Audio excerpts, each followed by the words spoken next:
प्यारे दोस्तों, good evening, नमस्कार। आप सभी को जो मैं स्टडी सेंटर बाय मुकेश का कोचिंग में आप सभी का स्वागत है।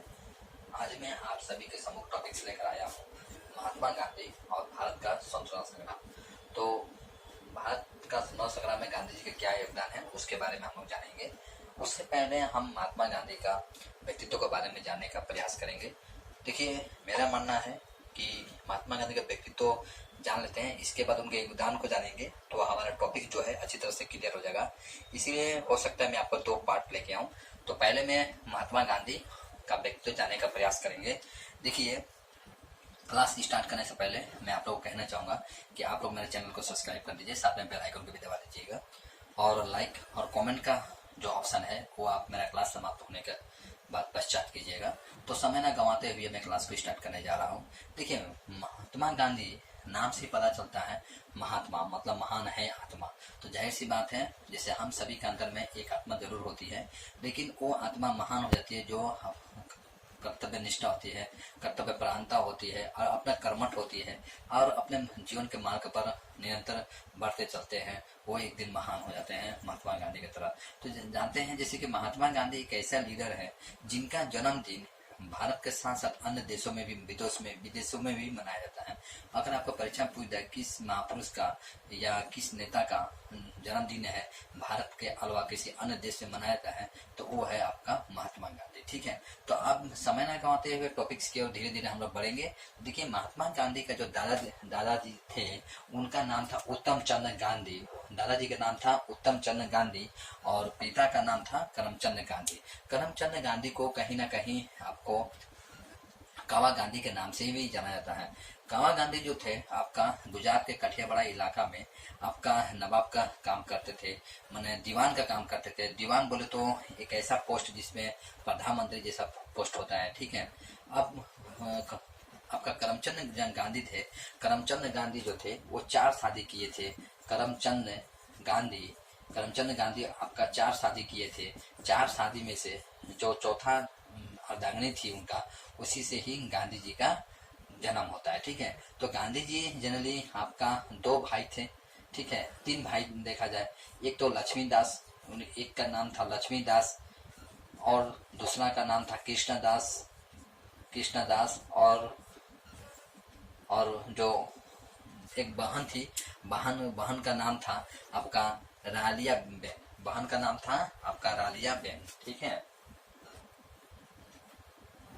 बहन का नाम था रालिया बेन, जो कि बहन का नाम था। ठीक है, तो गांधी जी का माता का नाम था पुतलीबाई गांधी जी का माता का नाम था और इनका पिता का नाम हुआ करमचंद गांधी। गांधी जी का पूरा नाम था मोहनदास करमचंद गांधी। गांधी जी का पूरा नाम था मोहनदास करमचंद गांधी था। ठीक है, करमचंद ये पेशे से क्या थे, एक व्यापारी थे। ठीक है, जाति के हिसाब से देखा जाए या पैसे के हिसाब से देखा जाए तो ये व्यापारी थे और जाति में गुजराती थे। ठीक है, तो गांधी जी का जन्म जो होता है 2 अक्टूबर 1869 ईस्वी में गांधी जी का जन्म होता है। इस दिन को ही अहिंसा दिवस के रूप में मनाया जाता है और साथ में स्वच्छता दिवस के रूप में भी मनाया जाता है। आपको कमेंट बॉक्स में बताना होगा, ये क्लास वर्क के हिसाब से बता रहा हूँ कि आप बताइएगा स्वच्छता दिवस भारत में सर्वप्रथम कब लागू किया गया था। तो देखिए, गांधी जी का जो माँ थी आपका कौन थी, पुतलीबाई। जैसे आप साथ साथ में याद भी करते चलिए तो आपके लिए सुविधा होगा। इनके जो पत्नी थी कस्तूरबा गांधी था। क्या नाम था उनका, कस्तूरबा गांधी।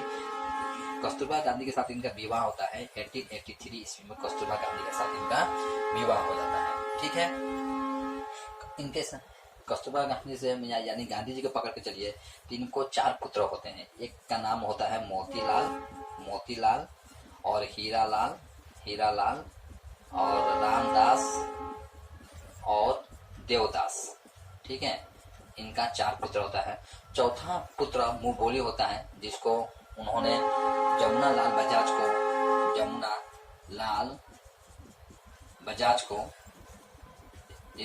बजाज को 5वां पुत्र के रूप में मानते हैं। ये जो जमुनालाल बजाज थे असहयोग आंदोलन के दौरान जब आपका आपका उद्योगों की स्थापना की जा रही थी, उसमें इन्होंने बहुत बड़ा योगदान दिया था। इसलिए जमुनालाल बजाज को महात्मा गांधी अपना पांचवा पुत्र के रूप में मानते थे। ठीक है। अब गांधी जी जैसे जैसे बड़े होते हैं, बड़े होने के बाद उनका इच्छा होता है, पहले तो छोटे के बाद बताता हूँ। आम बच्चों की तरह गांधी जी भी बहुत नटखट थे, नटखट स्वभाव के थे। जिस तरह से आम बच्चे होते हैं, माँ बाप या माता पिता के नजरों से बचकर कुछ ना कुछ गलतियां करते रहते हैं, गांधी जी भी उन्हीं बच्चों में से एक थे। सामान्य हाड़ मांस से बने हुए इंसान थे, लेकिन एक दिन किसी ने भी धरा पर ये नहीं सोचा होगा कि एक दिन वो राष्ट्रपिता, बाबूजी, है ना, मिस्टर गांधी न जाने और किस किस नामों से जाने जाएंगे। तो मैं उपाधियां, उनको कौन कौन उपाधियां दिया गया, किसने दिया, मैं आपको बाद में बताऊंगा। तो इनको बहुत सारी उपाधियों से सम्मानित किया गया था। ठीक है, वो तो बड़े होने का पश्चात। लेकिन जब छोटे थे तो छोटे में अन्य बच्चों की तरह भी वो भी क्या करते थे, जब अन्य जरा छोटे थे तो छोटे के दौरान उनको भी न जाने बहुत सारी गलतियां करते थे, जैसे कि चोरी करना, सिगरेट पीना। तो एक बार ऐसा बात है कि उन्होंने सिगरेट का जो खर्च का जो पैसा था, पैसा को चुकाने के लिए घर द्वारा, उनका घर के पिताजी के द्वारा दिया गया जो सोने का कंगन था, तो सोने के कंगन को कहीं ना कहीं उनको गिरवी रख देना पड़ा था। ठीक है, गांधी जी। अब आप सोच सकते हैं उन दिनों में कितना सिगरेट पिए होंगे, जो कि उनका पैसे को चुकाने के लिए सोने का कंगन तक जमा करना पड़ गया था। ठीक है, अब हम चलते हैं। देखिए, गांधी जी का दूसरा बात यह है कि गांधी जी एक समय में एक श्रवण कुमार नाटक को देखते हैं।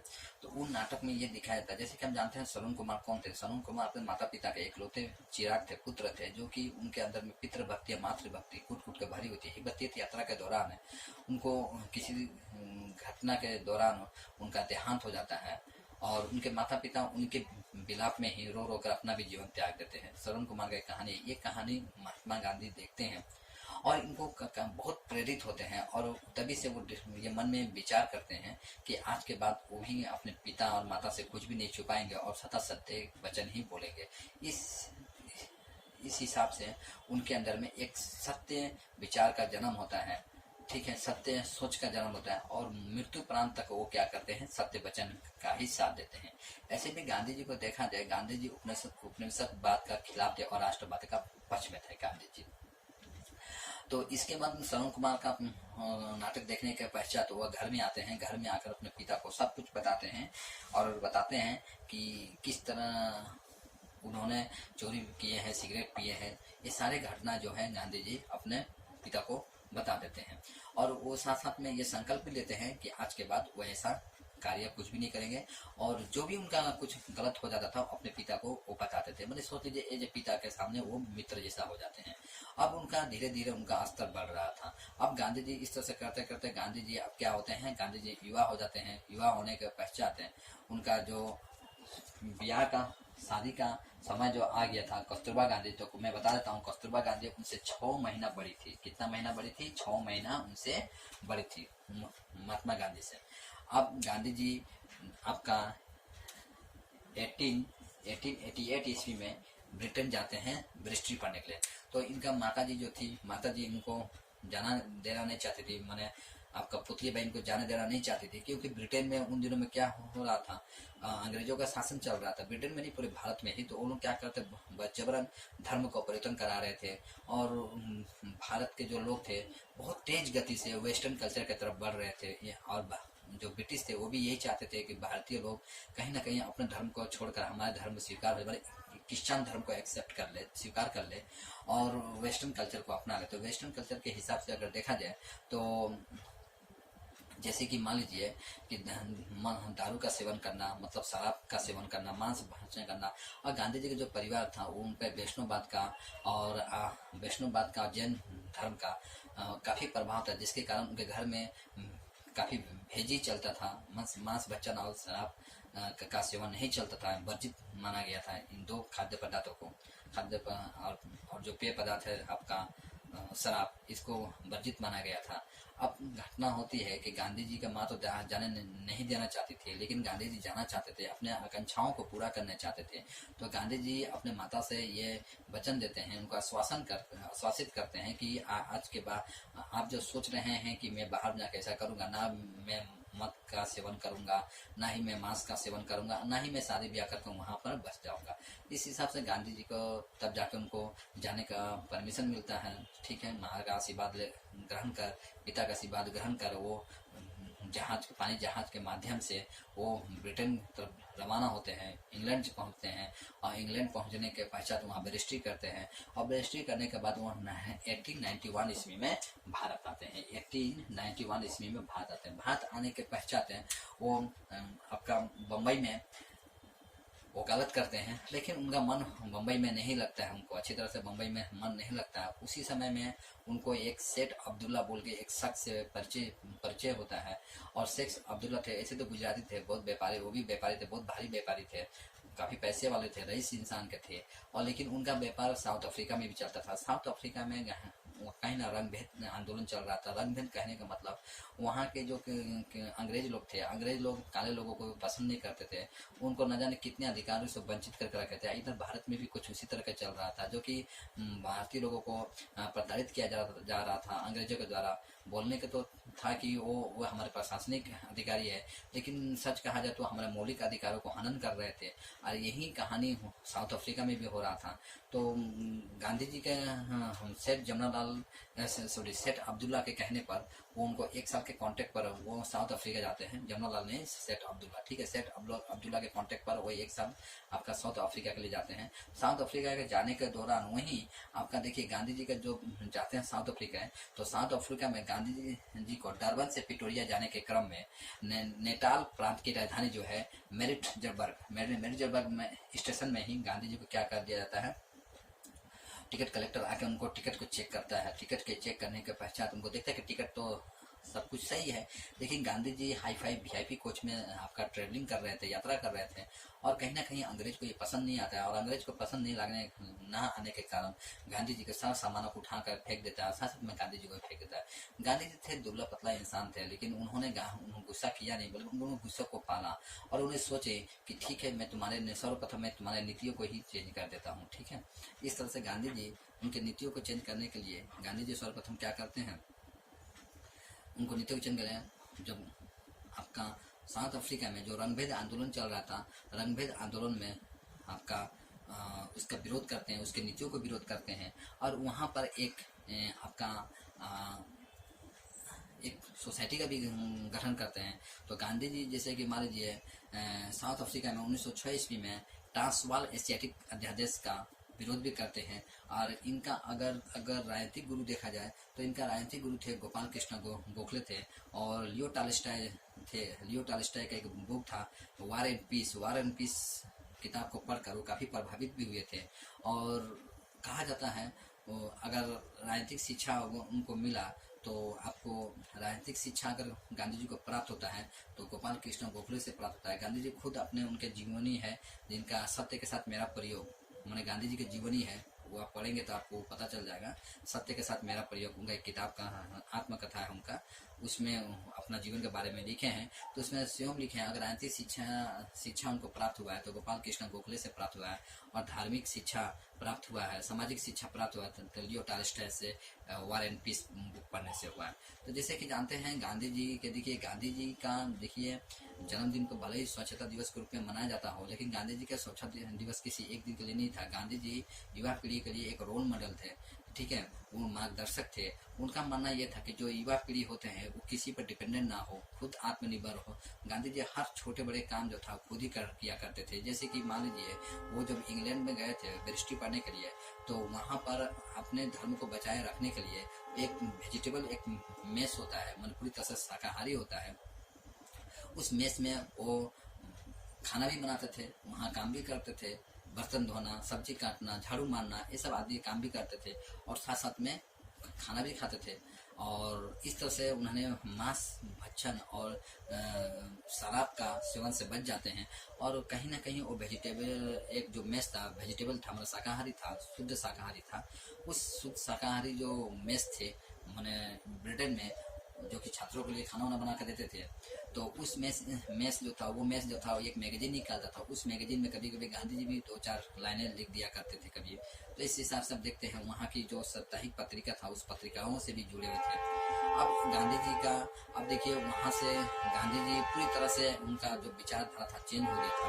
अब देखिए साउथ अफ्रीका की तरफ लेके चलते हैं, कहीं ना कहीं उनका ये विचार जो ब्रिटेन से प्राप्त किए थे, है ना, भारत से प्राप्त किए थे, इसका सारा जो बुद्धि है या जो सुझाव है इनका, बड़े लोगों का जो सुझाव उनको प्राप्त होता है, माता हो, पिता हो, या गुरु के रूप में गोपाल कृष्ण गोखले हो, या लियो टॉलस्टॉय से ज्ञान जो अर्जित करते हैं, ये सारा उपयोग कहाँ करते हैं? दक्षिण अफ्रीका में।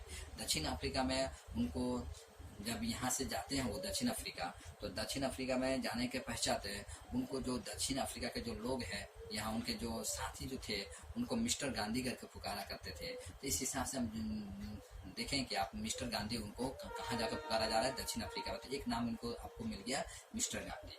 ठीक है। अब जैसे कि वो मिस्टर गांधी से अब जब वो भारत में आते हैं, तो भारत में आपका वेस्ट बंगाल में एक शांति निकेतन बोल के आपका एक शैक्षिक संस्था है, संस्था बोल सकते हैं, जो कि कवि गुरु रविन्द्रनाथ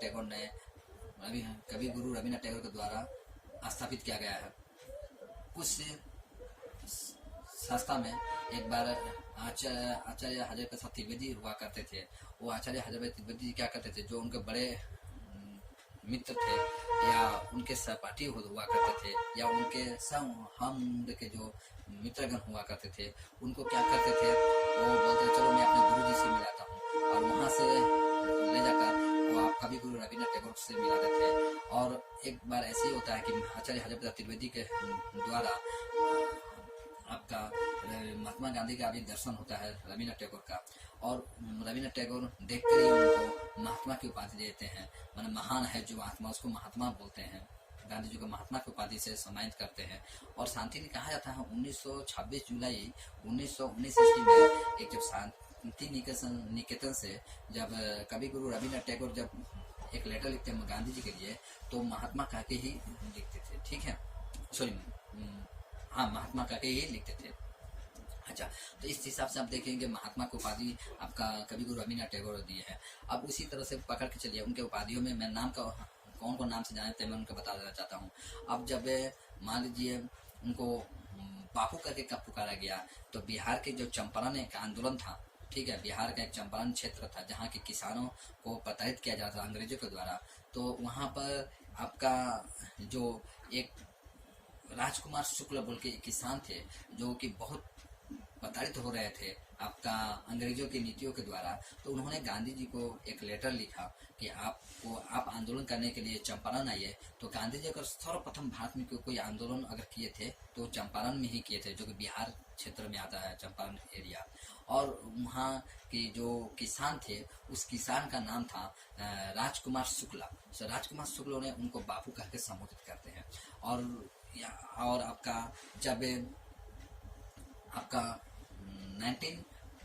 1944 में जब कस्तूरबा गांधी इस धारा से सदा के लिए स्पष्ट तत्व में विलीन हो जाती है, तब उनको जो शिकागो में थे, उन दिनों में शिकागो में थे आपका सुभाष चंद्र बोस। तो सुभाष चंद्र बोस वहाँ से दुख प्रकट करते हुए, कस्तूरबा गांधी के लिए दुख प्रकट करते हुए सर्वप्रथम उनको बाबूजी को राष्ट्रपिता कह के संबोधित किया था। तो इस हिसाब से आप समझ गए राष्ट्रपिता किसने कहा था। मैंने राष्ट्रपिता आपका सुभाष चंद्र बोस ने कहा था। बाबू चंपारण के किसान जो थे, जिसमें लीडर के तौर पे आते थे राजकुमार शुक्ल आते थे। इसके बाद आपको मिस्टर गांधी साउथ अफ्रीका में उनको मिलता है। तो देखिए इस गांधी जी नहीं थे, गांधी जी एक ब्रांड बन चुके थे। इतना समय में गांधी जी क्या हो चुके थे, गांधी जी ब्रांड बन चुके थे। उनको साउथ अफ्रीका में भी देखिए काफी लोग चाहते थे, और उनको साउथ अफ्रीका में लगभग 13 बार उनको रंग भेद आंदोलन का विरोध कर रहे थे, रंग भेद आंदोलन में साथ दे रहे थे, विरोध कर रहे थे, मैं साथ बोल दिया, रंग भेद आंदोलन में जो विरोध कर रहे थे। तो उन दिनों में गांधी जी को 13 बार जेल की यातना सहनी पड़ी थी, उन 13 बार जो जेल की यातना सहे थे, उनके अवधियों को देखा जाए तो उनका अवधि 6 साल 5 महीना था। तो इतना समय आप सोच सकते हैं कि एक युवा लड़का जो कि 40-45 साल का हो, जो बैरिस्ट्री किया हो, सब कुछ ठीक ठाक हो, लेकिन उनको जीवन का ये 6 साल 5 महीना जेल में यातना के तौर पर गुजारनी पड़ती है। इस हिसाब से समझ सकते हैं गांधी जी कितना सेक्रीफाइस किए थे अपने जीवन में भी, देश के लिए बात छोड़िए, पहले अपने जीवन के लिए कितना सेक्रीफाइस किए थे। तो गांधी जी देखिए, गांधी जी का कहना था, गांधी जी का एक विचार था, उनका एक विचार अपना ही स्वतंत्र विचार था। उनका मानना था कि हिंसा को हिंसा से समाप्त नहीं किया जा सकता है, हिंसा को प्रेम से ही समाप्त किया जाता है। इसीलिए उन्होंने अहिंसा मार्ग को अपनाया था, और अहिंसा मार्ग के अपनाने के कारण ही शायद अपने मंजिल में सक्सेस भी होते हैं। ऐसा बहुत जगह आपको मिलेगा कि गांधी जी हिंसा का समर्थन नहीं करते थे, गांधी जी अहिंसा का ही समर्थन किया करते थे। एक समय की ऐसी बात है कि चोरी चोरा हत्याकांड में, जैसे कि आप जानते हैं, चोरी चोरा हत्याकांड में भी गांधी जो हिंसा हुआ था उसका विरोध किए थे गांधी जी अपने तरीके से। और गांधी जी का सबसे बड़ा हथियार ये था कि जब ब्रिटिश उनके कोई नीतियों को नहीं मानती थी तो क्या करते थे वो अनशन पर बैठ जाते थे, सामूहिक रूप से। ठीक है, सामूहिक रूप से पहले तो खुद ही बैठते थे, और सामूहिक रूप से बाद में उनके साथ कितने लोग सपोर्ट भी करते थे। इस हिसाब से ब्रिटिश क्या करती थी, टिलमिला जाती थी, और अंततः ब्रिटिश को, गांधी जी को अनशन तोड़ने के लिए उन नीतियों को खारिज करना पड़ता था जो नीति अपनाते थे वो। तो गांधी जी के देखिए, गांधी जी का अगर देखा जाए तो गांधी जी मत सोचेगा कि गांधी जी सिर्फ भारत के लोगों को प्रभावित कर रहे थे, नहीं, भारत के लोगों को नहीं, बल्कि वो विदेश के लोगों को ही आपको प्रभावित क्या करते थे। तो देखिए, जैसे कि एक आपको मैं बताना चाहता हूँ, ये बहुत बड़ा साइंटिस्ट है जिनका नाम था अल्बर्ट आइंस्टाइन। अल्बर्ट आइंस्टाइन ने 1944 में कहा था कि शायद आने वाला पीढ़ी ये स्वीकार भी करेगी कि इस धारा पर, इस धरती पर हाड़ मांस से बना हुआ कोई इंसान होगा इस धारा पर। ठीक है, और इस हिसाब से अब देखा जाएगा गांधी जी न जाने कितने लोगों का रोल मॉडल बन चुके थे अब तक। ठीक है, तो इस हिसाब से मैं आपको बता देना चाहता हूँ कि गांधी जी आज के युवाओं के लिए एक रोल मॉडल थे। जैसे कि आप पकड़ के चलिए, ये रूस और यूक्रेन में हम लड़ाई लड़ रहे थे लोग, दो देश, तो उन दिनों में भी गांधी जी का फोटो लेकर लोग विरोध किए थे, मतलब अहिंसा नीति को अपनाने के लिए बोले थे, मैंने हिंसा नहीं, अहिंसा नीति। अभी रिसेंटली देखिए, फिलिस्तीन और इजराइल में लड़ाई लड़ा जा रहा है ना, क्या गारंटी आने वाले दिन में फिर वहां पर भी गांधी जी का तस्वीर लेकर लोग प्रदर्शन करें। मतलब आप समझ सकते हैं कि गांधी जी सिर्फ भारत के लिए नहीं बल्कि विश्व स्तर पर एक नेता बन चुके थे, एक लीडर बन चुके थे, सामाजिक लोग बन चुके थे। लोग उनका स्टेटमेंट को सुनना चाहते थे, लोग उनके विचारों से अवगत होना चाहते थे। इंग्लैंड से अगर कोई लेटर अगर मान लीजिए इशू होता था तो गांधी जी का नाम, शहर का नाम लिखा होता था, और ना ही उनका जिले का नाम होता था, सिर्फ लिखा रहता था गांधी। और सिर्फ गांधी लिखने से न जाने उन दिनों में कितने गांधी होंगे, लेकिन गांधी लेटर लिखने का मतलब, नाम अगर कुछ किसी पोस्ट कार्ड पर या किसी लेटर पर अगर गांधी लिखा जाता था तो मतलब वो लेटर सीधे आकर गांधी जी का घर में आता था। इसका मतलब समझ सकते हैं, वो एक ब्रांड बन चुके थे उन दिनों के लिए, भारत के लिए सही, साथ साथ विश्व के लिए भी वो कहीं बहुत बड़ी गर्व की बात थी, है ना, ऐसे नेता को। लेकिन हालांकि हर चीज को एक दिन अंत होना पड़ता है, तो वो दिन भी आता है जब गांधी जी का अंत का समय आ गया था। तो गांधी जी का जो जीवन अगर देखेंगे तो उनका बहुत सिंपल ही जीवन था, इतना सिंपल जीवन था कि आप मैंने अनुमान तक नहीं लगा सकते हैं गांधी जी का जीवन कितना था। उनके आश्रम को अगर देखेंगे तो उनके, जैसे कि मान लीजिए आपका फिनिक्स बोल के एक आश्रम था जो कि उन्होंने दक्षिण अफ्रीका में स्थापित किया था, वो भी बहुत सिंपल था। गुजरात का अहमदाबाद में जाइए, है ना, अहमदाबाद में साबरमती आश्रम स्थापित किया था, वो भी बहुत सिंपल था। इसके बाद बिहार में जाइए, बिहार का भी जो आपका आश्रम था वो भी बहुत सिंपल था। तो जगह जगह उनका एक ये उनका स्कोप था कि जगह जगह क्या करते थे, आश्रम को बढ़ा देते थे, लोग उससे जुड़ते थे, गांधी जी के आश्रम थे, गांधी जी के विचारों से जुड़ते थे। तो गांधी जी ऐसा बहुत सारी नीतियां बना देते थे कि युवा पीढ़ी को भी प्रेरित करते थे कि वो सेल्फ कॉन्फिडेंस अपने अंदर जगाए। क्योंकि गांधी जी गुस्सा नहीं करते थे बल्कि गुस्सा को पालने को नसीहत देते थे कि आप गुस्सा को पालिए। ठीक है, अब इस हिसाब से देखते हैं कि वो दिन भी समय आता है जब हमारा महात्मा गांधी जी से दिव्य ज्योति सदा सदा के लिए लुप्त हो जाता है। वो दिन बहुत ही काल हालांकि किसको छोड़ा है, वो दिन मेरे लिए या आप सभी के लिए या हमारे पूर्वजों के लिए बहुत मनहूस होता है। वो दिन होता है 30 जनवरी है ना, 30 जनवरी 1948 में नाथुराम गोडसे ने उनको साबरमती आश्रम में ही प्रार्थना के दौरान उनको 2 गोली मारकर हत्या कर देता है। और इस तरह से हमारा जो ज्योति है, महात्मा गांधी नाम से जो प्रसिद्ध थे, वो सदा सदा के लिए हमसे वंचित रहते हैं। तो ठीक है, आज को मैं क्लास अभी यहीं पर समाप्त करता हूँ और मैं आशा करता हूँ कि आप अब तक मेरे चैनल को सब्सक्राइब कर दिए होंगे। अब आप भी अगर गांधी जी के संबंध में कुछ और भी आप इंफॉर्मेशन अगर देना चाहते हैं मुझको, तो कमेंट बॉक्स खुला है, आप कमेंट बॉक्स में जरूर मैसेज कीजिएगा। मैसेज के माध्यम से हमको समझाइएगा और क्लास कैसा लगा आप लाइक बटन के जरिए हमको समझाने का प्रयास कीजिएगा। तो आज के क्लास में यहीं पर समाप्त करता हूँ। जय हिंद।